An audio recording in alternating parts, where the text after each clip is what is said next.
Hey guys, what's up? It's Vertical Hoops here, and in this video I'm continuing my NBA 2K15 MyGM. So, I went into the MyGM and I knew I had to make my decision about this Hassan Whiteside trade. So, I went into a free shoot-around or whatever with the Miami Heat, since that's the team he's on in real life, and I was seeing his strengths and weaknesses, and I knew that he was good at post hooks, and so I was doing a couple of those and layups and things like dunks, or things like layups and dunks and post hooks and all that kind of stuff. And I realized that he's actually not that bad, but even if he is good, I needed to make sure that I was good with him. So I was just trying to make sure I was making the right decision right here.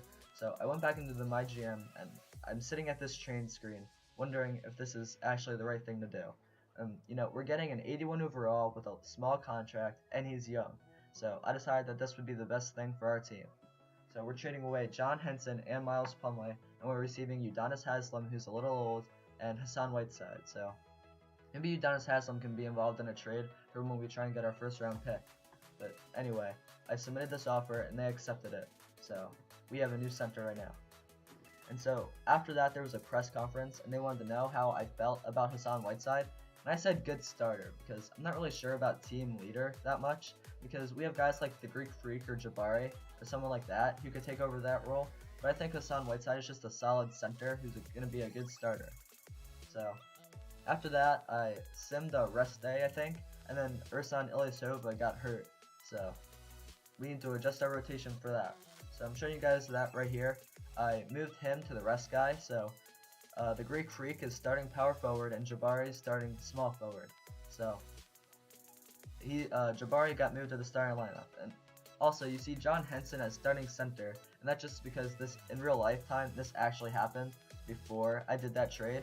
So in reality Hassan Whiteside's at that spot, and then Udonis Haslem is probably wherever Miles Plumlee is. But either way, the more important thing is Ersan Ilyasova is the rest guy, because I want him to get back as quick as he can. And so I went back to the screen, I simmed another rest day, and he was immediately back. So I put the rotation back to what it was. After that, I went to the training schedule, and I was looking around how our team wanted to do their rest days and practices and things like that. And I was a little confused because 2K has this thing where it's before back-to-back games or after back-to-back games. It's an automatic rest day. So I was looking through my schedule and I realized that it's mostly just 2 games, then 2 free days, then 2 more games, and 2 more free days. So if you think about it, it makes no sense, because then it's just a bunch of rest days and you get no practice in. So I was looking around seeing if there was actually any practices, and for the one game where it was just a single game, there was practices around it. But I realized that most of our year will just be rest days and games, and you can't get better if you don't have practices.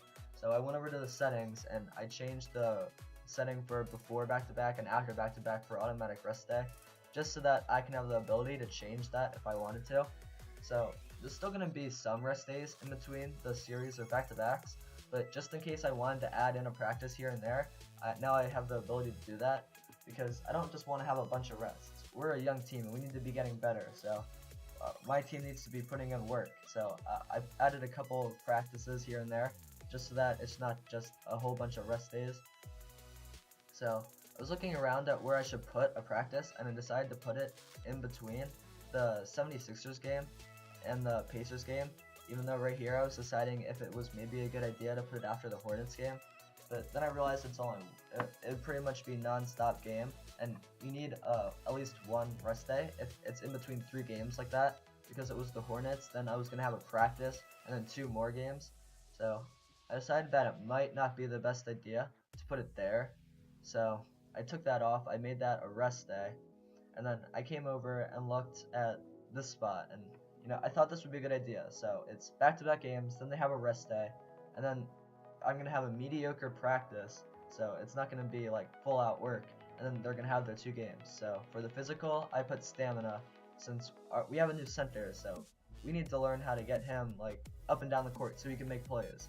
And so for the tactical, it was team chemistry, and fundamental, I decided to do low post offense just because the same with our new center. We need to get him working.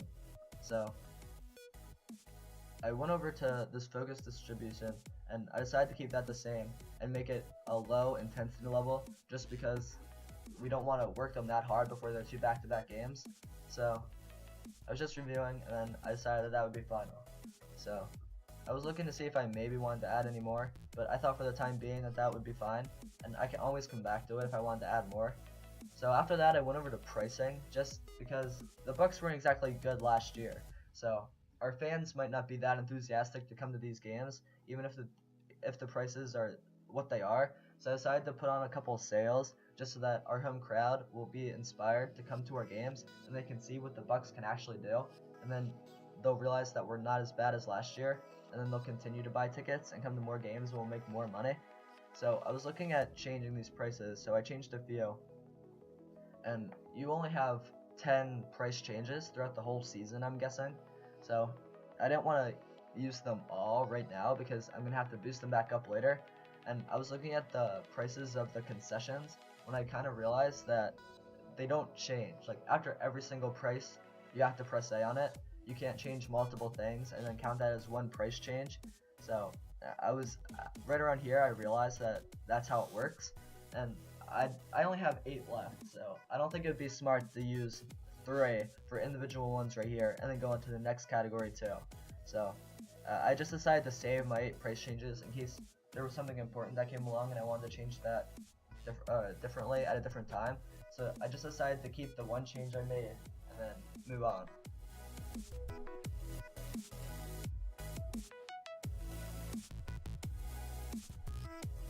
So right here, I was looking at standings, and in the last video, I know I said we were 2-0, and that's only because at the time I was doing that commentary, I already played my second game, so I was just a little confused.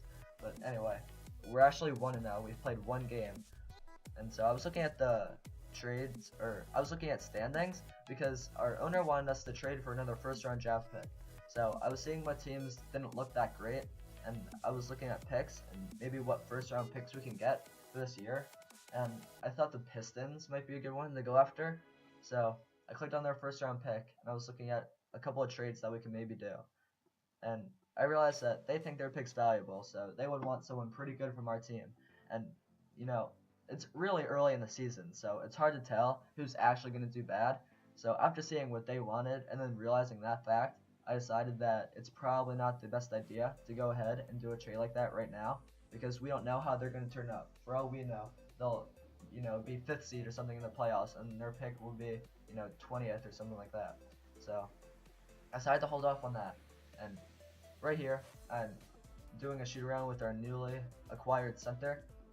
So I hope you guys enjoyed this video. I know it wasn't that exciting, so I wanted to get a little bit of gameplay in, so that's why I decided to do this afterwards. So I hope you guys enjoyed this video, and I'll see you in the next one with our first game with Hassan Whiteside.